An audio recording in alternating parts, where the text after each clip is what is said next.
হাদিস শরীফে রাসূল করিম সাল্লাল্লাহু আলাইহি ওয়াসাল্লাম বলেন, কুন আলিমান আও মুতাআল্লিমান আও মুস্তামিআন আও মুহিব্বান ওয়ালা তাকুন খামিসান ফাতাহলিক আও কামা ক্বালা আলাইহিস সালাতু ওয়াসসালাম। হে আমার উম্মত, তুমি আলেম হয়ে যাও, জাহান্নাম থেকে বাঁচার এক নম্বর পথ।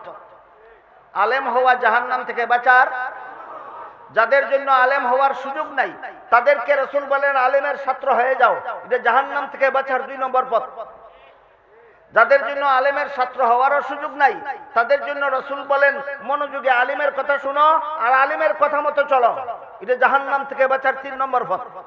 কারো যদি আলেমের কথা শোনার মতো সুযোগ না থাকে তখন রাসূল বলেন আলেমকে মহব্বত করো, এটা তোমার জাহান্নাম থেকে বাঁচার 4 নম্বর পথ।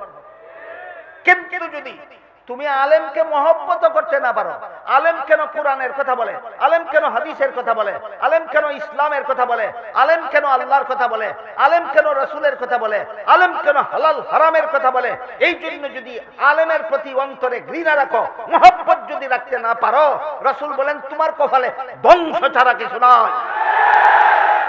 কাজেই এই জাহান্নামে যাওয়ার মতো, চিরকালের জন্য জাহান্নামে যাওয়ার মতো ধ্বংসের হাত থেকে উম্মতে মুহাম্মাদীর নাজাতের 4 নম্বর পথ, 4টা পথ আমাদের মনে রাখতে হবে।